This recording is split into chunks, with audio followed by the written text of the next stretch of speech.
नमस्कार, मी अश्विनी. महाराष्ट्र टीव्ही 24 मध्ये आपले स्वागत आहे. महाराष्ट्रातील बातम्यांकडे वळण्याआधी एक नजर टाकूया हेडलाईन्सवर. चोपडा कृषी उत्पन्न बाजार समितीत माल विक्रीसाठी ट्रॅक्टरच्या रांगाच रांगा. शेतकऱ्यांची चोपडा कृषी उत्पन्न बाजार समितीला पहिली पसंती. वातावरणीय बदलांचा मध व्यावसायिकांवर परिणाम. मधपोळे दुर्मिळ होत असल्याने मध व्यावसायिक हवालदिल. आणि डॉक्टर बाबासाहेब आंबेडकर मराठवाडा विद्यापीठात राज्यस्तरीय इंद्रधनुष्य युवा महोत्सवाचे आयोजन. आता बातम्या सविस्तर. सलग सुट्ट्या आल्याने आज चोपडा कृषी उत्पन्न बाजार समितीमध्ये शेतकऱ्यांनी शेतीचा माल विक्रीसाठी मोठ्या प्रमाणावर आणला आहे. चोपडा कृषी उत्पन्न बाजार समितीत हरभऱ्याची आवक मोठ्या प्रमाणावर आहे. गहू देखील आता काढणीला आला असल्याने मार्केटमध्ये गहू, हरभरा, ज्वारी, बाजरी शेतकरी मोठ्या प्रमाणावर विक्रीसाठी आणत आहे. चोपडा कृषी उत्पन्न बाजार समितीमध्ये लिलाव 2 वेळा केला जातो. सकाळी 11 वाजता लिलाव झाल्यानंतर दुपारी परत लिलाव केला जातो. उन्हाचे दिवस असल्याने जोपर्यंत शेतकऱ्यांच्या ट्रॅक्टरचा नंबर येत नाही तोपर्यंत शेतकऱ्यांसाठी सुसज्ज शेतकरी निवासमध्ये शेतकरी आराम करतात. शेतकऱ्यांना कुठलीही गैरसोय होणार नाही अशी व्यवस्था चोपडा कृषी उत्पन्न बाजार समितीमध्ये असल्याने चोपडा कृषी उत्पन्न बाजार समितीला शेतकरी पहिली पसंती देत असल्याचे कृषी उत्पन्न बाजार समितीचे सचिव रोहिदास सोनवणे यांनी सांगितले. सध्या जास्तीत जास्त म्हणजे हरभरा वीटूमधची आवक जास्त आहे. शनिवारी 9 तारखेला जवळजवळ 1200-1300 क्विंटलची आवक होती. तरी 7100 पासून 7400 पर्यंत विटूचे भाव होते. तसेच मेक्सिको जवळजवळ 900 ते 1000 क्विंटलची आवक होती. 9700 ते 10600 पर्यंतचे भाव होते. तसेच दादर ही 2200 पासून तर 3200 ते 3300 पर्यंत आहे. गहू ही 400 ते 500 क्विंटलची आवक होती. शनिवारी 2271 तर 2471 81 पर्यंत गेलेले उच्यामध्ये. तरी सध्या हरभऱ्याची आवक मोठ्या प्रमाणात आहे. आणि सकाळी 11 वाजता वेळेवर लिलाव सुरू होतात. 2 वाजेपर्यंत चालू असतात. तसेच दुपारून शेतकऱ्यांच्या सोयीसाठी 4 वाजता लिलाव सुरू होतात व अवकाशेपर्यंत लिलाव चालतात. हो, येणाऱ्या काळात हरभरा, गहू, दादर याची आवक मोठ्या प्रमाणात वाढेल. तरी शेतकऱ्यांची चोपडा बाजार समितीला चांगले भाव असल्यामुळे चोपडा बाजार समितीला पसंती आहे आणि आवक मोठ्या प्रमाणात वाढलेली आहे. तसेच शेतकऱ्यांच्या म्हणजे सोयीसाठी बाजार समितीने शेतकरी निवास सुरू केलेले आहे. त्याचाही लाभ जवळजवळ सर्व शेतकरी बंधू घेत असतात. थंड पाण्याची सोय वगैरे सर्व पेमेंट वगैरे वेळेवर मिळतं. त्यामुळे बाजार समिती चोपडा पसंती शेतकऱ्यांची. शेतकऱ्यांची कुठलीही गैरसोय होत नाही. शेतकऱ्यांची कुठल्याही प्रकारची गैरसोय होत नाही. वेळेवर लिलाव सुरू होतात दोन्ही सत्राचे. ग्रामीण भागात काही कुटुंब आजही वडिलोपार्जित मध विक्रीचा व्यवसाय करताना दिसतात. जंगलात फिरून मध गोळा करून आणि त्याची विक्री करून त्यावरच ही कुटुंबे आपला उदरनिर्वाह करतात. असे चित्र ग्रामीण भागातील खेड्यापाड्यात पाहण्यास मिळतात. गंगापूर तालुक्यातील मुरमी या गावातील जगदने कुटुंबीय गेल्या 35 ते 40 वर्षापासून हा मध विक्रीचा व्यवसाय करत आहे. पूर्वी हा व्यवसाय करत असताना मधमाशीचे पोळे शोधताना जास्त पायपीट करावी लागत नसे. मात्र आता वातावरणीय बदलामुळे आणि ऋतुचक्र बदलल्यामुळे मधमाशीचे पोळे दुर्मिळ होत आहे. त्यामुळे मधमाशीचे पोळे शोधण्यासाठी या कुटुंबियांना मोठी पायपीट करावी लागत आहे. मधाला प्रति किलो 400 ते 500 रुपये दर मिळत आहे. या मध विक्री व्यवसायावर वातावरणीय बदलाचे संकट घोंगावत असल्याने हा मध विक्री व्यावसायिक संकटात सापडला आहे. की कसं बघू शकता सर, आम्ही ना आता पूर्वीचं म्हणजे माझे वडील आहे ना, माझ्या मामा आणि त्यांच्याकडून म्हणजे लग्न झाल्यापासून शिकून आलेले होते आणि मग त्यांनी व्यवसाय इकडं सुरुवात केली. आम्ही राहणार इथं जिल्हा छत्रपती संभाजीनगर, तालुका गंगापूर. आम्ही राहणार मुरमीला. सर इथं पूर्वीचे माझे वडील आहे ना हे व्यवसाय करत आहे. ते व्यवसायामध्ये आतापर्यंत 30 ते 40 वर्ष होत आलेले आहेत. तर पहिलं आहे ना हे मध व्यवसाय खूप होत होता. व्यवसायाला म्हणजे जागोजागी 1 किलोमीटरमध्ये आहे ना 20-20, 30-30 किलोमीटर 30-30 किलो मध मिळत होता आम्हाला पहिलं. आता असं दुष्काळ कारण झालेलं आहे की आम्हाला आहे ना आता 50-50 किलोमीटरही जाऊन आहे ना हे मध मिळत नाही आहे आता समजा पहिलं कसं होतं, पहिलं सगळं व्यवसायामध्ये व्यवस्था होतं. म्हणजे पहिलं उन्हाळा, हिवाळा, पावसाळा हे बरोबर टायमावर होतं. आता पावसाळ्यात पाऊस आणि उन्हाळ्यात पाऊस आणि हिवाळ्यातसुद्धा पाऊस पडतो आहे. त्याच्या कारण आम्हाला आता या दुष्काळी हे सामना करणार पडत आहे. आता मद व्यवसायाचा. डॉक्टर बाबासाहेब आंबेडकर मराठवाडा विद्यापीठात 5 दिवसीय महोत्सवाचा जल्लोष आजपासून सुरू झाला आहे. डॉक्टर बाबासाहेब आंबेडकर मराठवाडा विद्यापीठात आजपासून 15 मार्च दरम्यान 19व्या राज्यस्तरीय इंद्रधनुष्य युवा महोत्सवाचे आयोजन करण्यात आले आहे. महोत्सवात 24 विद्यापीठांचे 875 युवा कलावंत सहभागी झाले आहेत. डॉक्टर बाबासाहेब आंबेडकर यांच्या पुतळ्यापासून वाय कॉर्नर पर्यंत मिरवणूक काढून या उत्सवाची सुरुवात झाली. या शोभायात्रेसाठी महाराष्ट्राची संस्कृती आणि छत्रपती शिवाजी महाराजांच्या राज्याभिषेक सोहळ्याचे 350वे वर्ष, स्वातंत्र्याचा अमृत महोत्सव आणि अन्य 5 संकल्पना सादर करण्यात आल्या आहेत. या उत्सवामध्ये वेगवेगळ्या विद्यापीठाच्या विद्यार्थ्यांनी आपल्या विद्यापीठाच्या नावानुरूप आणि त्या जिल्ह्याच्या संस्कृतीच्या पार्श्वभूमीवर वेगवेगळ्या वेशभूषेत सादरीकरण केले. पारंपरिक वेशभूषा, पारंपरिक नृत्य, अंबाबाईचा वेश, इंग्रजांचा पोशाख, सावित्रीबाई फुले, संत गाडगे बाबा आणि महात्मा गांधी या देवी देवतांचे आणि महापुरुषांच्या वेशभूषा विद्यार्थ्यांनी सादरीकरण करण्यात आले आहे. या महोत्सवाला महाराष्ट्राच्या कानाकोपऱ्यातून विविध जिल्ह्यातून विद्यार्थी सहभागी झाले आहेत. आम्ही संत गाडगे बाबा अमरावती विद्यापीठ अमरावतीचे आहोत आणि सध्या आम्ही इंग्रजांचा रोल प्ले करत आहे. याच्यामध्ये एक थीम घेऊन आले वेगळी, आता थोड्या वेळात तुम्हाला बघायला मिळेलच तिथे गेल्यावर. आणि आम्ही वेगवेगळं पात्र सादर एक आपल्या भारताची जे आहे आझादीचा जे आपण सांगतोय वेगवेगळं ते एकत्र दाखवण्याचं ज्यांचं आहे, सगळ्यांचं ज्यांचं योगदान आहे ते एकत्र दाखवण्याचा प्रयत्न आम्ही यामध्ये करणार आहे. थोडक्यामध्ये मी संत गाडगे बाबा अमरावती विद्यापीठ अमरावतीचा विद्यार्थी आहे आणि मी महात्मा गांधी यांचा रोल प्ले करतो. नक्कीच इंद्रधनुष्य हा युवा महोत्सव युवांच्या कामाचा आहे. त्यांच्या काय म्हणतात त्याला सर्वांगीण विकासांसाठी, कलागुणांना वाव देण्यासाठी हा इंद्रधनुष्य महत्त्वाचा आहे. आम्ही संत गाडगे बाबा अमरावती युनिव्हर्सिटीचे विद्यार्थी आहे. आम्ही अखंड भारत ही थीम सादर करत आहात आणि मी गुजरातचा रिप्रेझेंटेशन करत आहे. उत्सव 2024 त्याच्याआधी आमची HSNC युनिव्हर्सिटी मुंबईची टीम आहे आणि आम्ही विकसित भारत 75 वर्ष झाल्यानंतर स्वतंत्र झालेला भारत हा कुठल्या पद्धतीनं पुढे गेला हा आमच्या या प्रोसेशनमध्ये दाखवायचा प्रयत्न करतो. इथे आधी तर प्रत्येक स्टेट दाखवतील, नंतर स्वातंत्र्य कसं मिळालं अगदी झाशीच्या राणीपासनं ते पद्मावती ज्यांना पद्मश्री मिळालं तिथपासून ते आपला मिल्खा सिंगपर्यंत असे प्रत्येक कॅरेक्टर करत आम्ही लोक येतोय. आदिवासींसाठी आपल्याकडे मिझो आदिवासी ट्राईब आहे, त्यांना रिप्रेझेंट करणारे लोक आहेत. असा अखंड भारताला रिप्रेझेंट करणारे लोक आपण ठेवले. सगळ्यात उत्तम म्हणजे ना हे एक अप्रतिम व्यासपीठ आहे. इतकी सगळी कला एकत्र सादर करायला किंवा ही कला इतकी जोपासायला आणि पुढे न्यायला इंद्रधनुष्य हे अख्ख्या आपल्या राज्यभरासाठी ना अप्रतिम व्यासपीठ आहे जिथे उत्तम कलाकार येतात. त्यामुळे अगदी साध्यात साधं कोणी आलं तरी शिकायला भरपूर मिळतं. काय ना सर, नक्कीच स्तुत्य उपक्रम आहे. नमस्कार, मी हर्षाली बेलवलकर. मी शिवाजी युनिव्हर्सिटी कोल्हापूरकडून आलेली आहे आणि मी माझं भाग्य समजते की आत्ता आम्ही इथं आलो आहोत आमची महाराष्ट्राची संस्कृती प्रेझेंट करायला. तर आत्ता आपण ह्या रॅलीमध्ये बघू शकता की सुरुवातीला आपली जी लोकवाद्य आहेत ती इथं प्रेझेंट होत आहेत. त्याचबरोबर आपल्या महाराष्ट्राची शान म्हणजे शाहिरी ही पण इथं प्रस्तुत होणार आहे. त्याचबरोबर कुस्ती म्हणजे कोल्हापुरात कुस्तीचा आखाडे तुम्ही भरपूर बघितले असतील, त्याची एक छोटीशी झलक आम्ही इथे दाखवतो आहे. त्याचबरोबर कोल्हापूरची जी लोकं आहेत त्यांना जिचा आशीर्वाद मिळतो आहे ती म्हणजे महालक्ष्मी अंबाबाई, तर ती पण आपण इथं दाखवतो आहे. त्याचबरोबर मागे येते ज्योतिबाचा डोंगर तर तुम्हाला माहितीच असेल, तर त्याची सासनकाठी इथं आपण दाखवतो आहे. त्याच्याबरोबर ते खेळले जाणारे खेळ.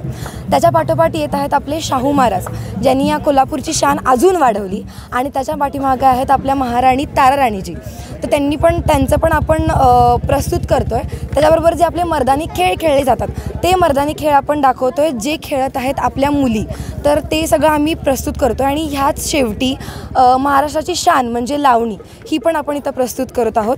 तर आम्ही शिवाजी युनिव्हर्सिटीचे कोल्हापूरचे विद्यार्थी इथं आपली महाराष्ट्राची संस्कृती प्रेझेंट करायला आलो आहोत आणि आम्ही सगळ्यांचे धन्यवाद देतो की इथं आम्हाला प्रस्तुत हे सगळं करण्याची संधी मिळाली. धन्यवाद. जो घेण्यात आलेला आहे यामुळं जे काही कला आहेत जे उपजत आहेत सगळ्यांना त्याला थोडा वाव मिळतो आहे. जे काही देवानं जे दिलं आहे त्याच्यापेक्षा अजून जास्त शिकून काहीतरी प्रेझेंट करून स्वतःचा म्हणजे डेव्हलपमेंट करण्यासाठी हे एक स्टेज दिलेलं आहे. आणि यासाठी मी आपल्या ह्या युवा महोत्सवाचे परत शासनाचे आभार मानते की हे आम्हाला स्टेज त्यांनी दिलं आणि असंच काही म्हणजे स्टेज वगैरे आम्हाला द्यावेत अशी आमची विनंती आहे. आणि आम्ही त्याचा भरपूर फायदा घेऊ आणि तुम्हाला चांगले म्हणजे रिझल्ट्स पण देऊ. माझं नाव हर्षाली बेलवलकर. माझं नाव शिवम बस्के आहे. औरंगाबादमध्ये आम्ही इंद्रधनुष्य फेस्टिवलमध्ये सहभागी झालो आहेत. काल आमचा पहिला दिवस होता, आज उद्घाटन आहे आणि भरपूर आम्ही एन्जॉय आणि मजा करतोय. त्याचबरोबर खूप इव्हेंट मजा आणि धम्माल मस्ती करणार, dance, folk dance, music, drama. त्याचबरोबर आता ही रॅली सुद्धा आम्ही भरपूर एन्जॉय करतोय आणि आम्ही संस्कृत कालिदास विश्वविद्यालय संस्कृत कालिदास युनिव्हर्सिटीमधून आलो आहे नागपूरवरनं. तर आम्ही औरंगाबाद पूर्ण 5 दिवस फुल एन्जॉय करणार आहोत. जय तू संस्कृतम, जय तू भारतम.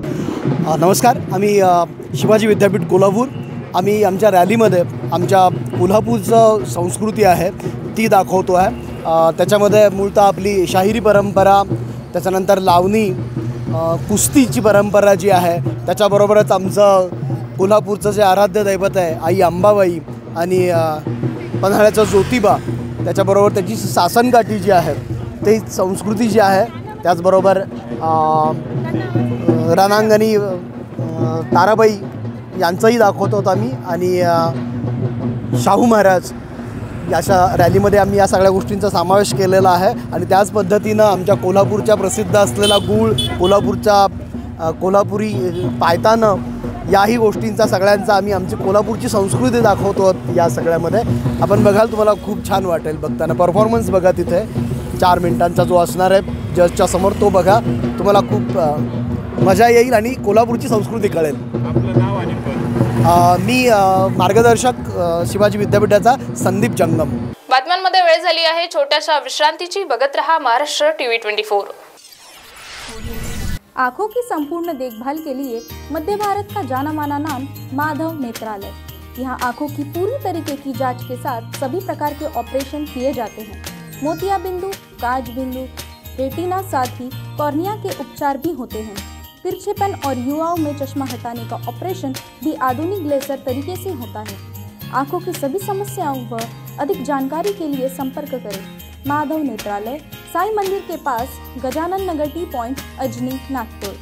डायल करें 678-5200 या Madhav Netralaya premium centre, Vasudev Nagar metro station के पास, Hingna T point, Nagpur. Dial करें 350-2300. Central provincial school and junior college. शिक्षा पाए अब संस्कार के साथ.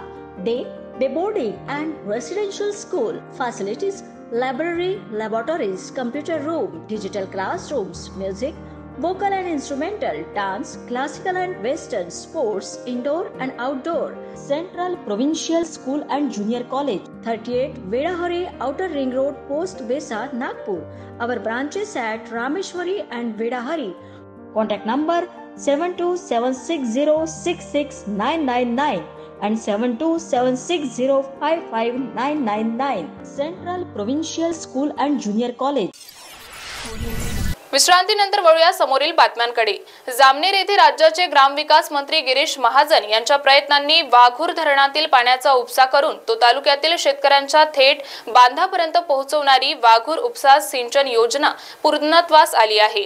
आज या योजनेचे लोकार्पण मंत्री गिरीश महाजन यांच्या हस्ते करण्यात आले. या वाघूर उपसा सिंचन योजनेसाठी तब्बल 2288 कोटी 61 लक्ष रुपयांची तरतूद करण्यात आली आहे. वाघूर उपसा सिंचन योजना ही 2 टप्प्यात असून याच्या माध्यमातून जामनेर तालुक्यातील एकूण 19,132 हेक्टर क्षेत्र ओलिताखाली येणार आहे. यासाठी 3,810 शेततळे करण्यात आले असून या शेततळ्यांमध्ये वाघूरचे पाणी हे बंदिस्त पाईपलाईनच्या माध्यमातून पोहोचवण्यात आले आहे. अखिल भारतीय आदिवासी सेनेचा बिऱ्हाड मोर्चा मुख्यमंत्री एकनाथ शिंदे यांच्या वर्षा या शासकीय निवासस्थानी रवाना होणार आहे. निवासस्थानाबाहेर निदर्शने आंदोलन करण्यात येणार आहे. मोर्चात नागरिक मोठ्या संख्येने सहभागी झाले आहेत. दादर रेल्वे स्थानकाला डॉक्टर बाबासाहेब आंबेडकर यांचे नाव द्यावे, लोकसभेच्या निवडणुका बॅलेट पेपरवर घ्याव्यात, आदिवासी समाजाच्या तक्रारींचे तात्काळ निवारण करावे या मागणीसाठी बिऱ्हाड मोर्चा काढण्यात आला आहे. महाराष्ट्राचे मुख्यमंत्री नामदार एकनाथरावजी शिंदे साहेब यांच्या बंगल्यावरती जाहीर केल्याप्रमाणे बिऱ्हाड मोर्चाची सुरुवात करणार आहोत. आम्ही बिऱ्हाड मोर्चा एकनाथ शिंदेच्या बंगल्यावरती जाईल. त्या मागणीमध्ये प्रामुख्याने दादर रेल्वे स्टेशनचं डॉक्टर बाबासाहेब टर्मिनस नामांतर झालं पाहिजे. महाराष्ट्रात किंवा देशात होत घातलेली लोकसभा निवडणुकीत ईव्हीएम मशीनऐवजी मतदान पेपर बॅलेट पेपरद्वारे मतदान झालं पाहिजे. जे नुकताच नाशिकच्या आंदोलनामध्ये ज्या अतिक्रमित जमीन आंदोलनकर्त्याचा जो जीव गेलेला आहे त्या कुटुंबाला नुकसान भरपाई दिली पाहिजे. शिवाय जे पालघर जिल्हा असेल, नाशिक जिल्हा असेल, या जिल्ह्याच्या ज्या प्रलंबित तक्रारी आहे त्या प्रलंबित तक्रारी तत्पर त्याचा तक्रारीचं निवारण झालं पाहिजे, ही प्रमुख मागणी राहणार आहे. जर या मागणी नाही झाली तर आम्ही शेवटी राष्ट्रपतींच्या निवासस्थान दिल्लीला राष्ट्रपती भवनासमोर उग्र निरसन करणार आहोत. धुळे शहरातील जुना आग्रा रोडवर असलेल्या कृष्णदीप अमरकला या कपड्याच्या दुकानाला रात्रीच्या सुमारास भीषण आग लागल्याची घटना उघडकीस आली. या लागलेल्या आगीत लाखो रुपयांचा कपड्यांचा माल जळाल्याची शक्यता वर्तवण्यात येत आहे. विशेषतः आग लागलेल्या दुकानाच्या शेजारीच मोठ्या कपड्यांची दुकाने असल्यामुळे वेळीच अग्निशमन दलाने आगीवर नियंत्रण मिळवल्याने मोठा अनर्थ टळला आहे. या आगीत कुठल्याही प्रकारची जीवितहानी झाली नसली तरी मोठ्या प्रमाणात आर्थिक नुकसान झालं आहे. धुळे महानगरपालिकेचे 3 अग्निशामक बंब घटनास्थळी दाखल झाले असून आगीवर नियंत्रण मिळवले आहे. मी विजय कुमार दीपचंद रेलन कृष्णदीपचा मालक बोलतोय. माझ्या दुकानाला आग लागली. आम्ही बाहेर असताना माहिती पडल्यानंतर आम्ही दुकानावर पोहोचलो 5 मिनिटात. तेव्हा बघितलं तर स्टॉक आमचा जवळजवळ पूर्ण मागच्या सेक्शनचा पूर्ण जळून खाक होऊन गेलेला आहे. पुढचा स्टॉक पूर्ण वल्ला होऊन गेलेला आहे. फायर ब्रिगेडच्या याच्याने जवळपास म्हणजे 50+ आमचा नुकसान झालेलं आहे. त्याच्यामुळे फर्निचरचा 5-1 लाख रुपयाचा फर्निचर झालेला आहे. तरी मी आवाहन करतो की मला जी मदत होऊ शकेल ती करू. मी बावलपुरी पंचायतला पण विनंती करतो की आम्हाला पाहिजे ती मदत द्यावी, ही नम्र विनंती. Fireman Rajan Manohar Mahale, fire brigade 101 ला फोन आला असता परिधानच्या बाजूला कृष्ण कमल कपड्यांना या इथं आग लागली आहे. आग लागली असता घटनास्थळी जाऊन त्या फायर ब्रिगेडच्या 3 गाड्या आणि फायर ब्रिगेडची पूर्ण टीम म्हणजे सगळेच इथं येऊन घटनास्थळी येऊन आग विझवण्यात आली. बातम्यांमध्ये वेळ झाली आहे. इथेच थांबण्याची. बघत रहा महाराष्ट्र टीव्ही 24. नागपुर का सबसे भरोसेमंद hospital Kale piles laser hospital. हमारे यहाँ आयुर्वेदिक व लेजर से उपचार होता है. Anal fissure, anal fistula, piles, kidney stone है, ओबेसिटी से परेशान है, वेट लॉस करना चाहते हैं, पीसीओडी एंड मेंस्ट्रुअल प्रॉब्लम्स, महिलाओं में अनकंट्रोल्ड यूरिन का प्रॉब्लम है और वजाइनल रिजर्वेशन करवाना चाहते हैं, अपने चेहरे पर असमयी झुर्रियां, त्वचा पर काले दाग आ रहे हैं, आर्थराइटिस प्रॉब्लम्स जैसे कि कमर या घुटनों का दर्द, बालों का झड़ना, असमय सफेद होना, सीने में जलन, पेट फूलना तथा एसिडिटी पर सफल आयुर्वेदिक उपचार, ये सब प्रॉब्लम्स आप झेल रहे हैं तो अभी आए नागपुर के सबसे अच्छा hospital Kale ayurvedic piles laser hospital में, जहां आपको मिलेगा सब समस्या का निवारण. और address Kale ayurvedic piles laser hospital, Umred road, Dighori bus stop के पास, दिघोरी, नागपुर. और कॉन्टैक्ट नंबर 7558387079 और 9423105824.